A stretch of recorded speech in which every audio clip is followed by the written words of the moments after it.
கிறிஸ்துவுக்குள் பிரியமான என் அன்பு தேவ பிள்ளைகளே, கர்த்தர் உங்களை ஆசீர்வதிப்பாராக. இந்த ஆத்மீக யாத்திரை நிகழ்ச்சியின் வாயிலாய் உங்களை சந்திப்பதிலே மிகுந்த மகிழ்ச்சி அடைகிறேன். எபிரேயர் 13ஆம் அதிகாரம் 6ஆம் வசனத்திலே கர்த்தர் எனக்கு சகாயர், நான் பயப்படேன் என்று வேதத்திலே நாம் வாசிக்கிறோம். ஆம், யாக்கோபு ஒரு முறை தன்னுடைய சகோதரனாகிய ஏசாவை பார்க்கும்போது பயத்தோடு கடந்து செல்கிறான்.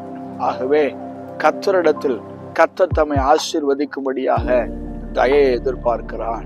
ஆம், கர்த்தர் யாக்கோபுக்கு சகாயராக இருக்கிறார் என்பதை அறிந்தவுடன் தைரியத்தோடு பலத்தோடு தன்னுடைய சகோதரனாகிய ஏசாவை சந்திக்க செல்கிறான். ஆம், இதே போன்று பயத்தோடு கலக்கத்தோடு இருக்கிறீர்களா? என் அன்பு தேவ பிள்ளைகளே, கர்த்தர் உங்களுக்கு சகாயராக இருக்க வேண்டும் என்று சொல்லி எதிர்பார்க்கிறீர்களா?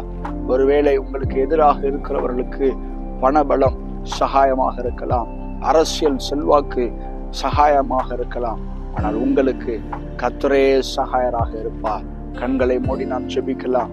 அன்பும் இரக்கம் நிறைந்த நல்ல தகப்பனே, கர்த்தரே எனக்கு சகாயராக இருக்க வேண்டும் என்று சொல்லி வாஞ்சித்து ஜெபித்து கொண்டிருக்கிற உம்முடைய பிள்ளைகளுக்கு இந்த நாளிலே நீரே சகாயராக இருந்து எல்லா காரியத்தையும் வாய்க்க பண்ண நீர் சித்தம் வைத்து அன்பு கூர்ந்து கர்த்தரே சகாயராக இருக்கும்படி நாங்கள் ஜெபிக்கிறோம். இயேசு கிறிஸ்துவின் இன்ப நாமத்தில் ஜெபிக்கிறோம், ஜீவனுள்ள நல்ல பிதாவே, ஆமென். God bless you. கர்த்தர் உங்களை ஆசீர்வதிப்பாராக. ஆமென்.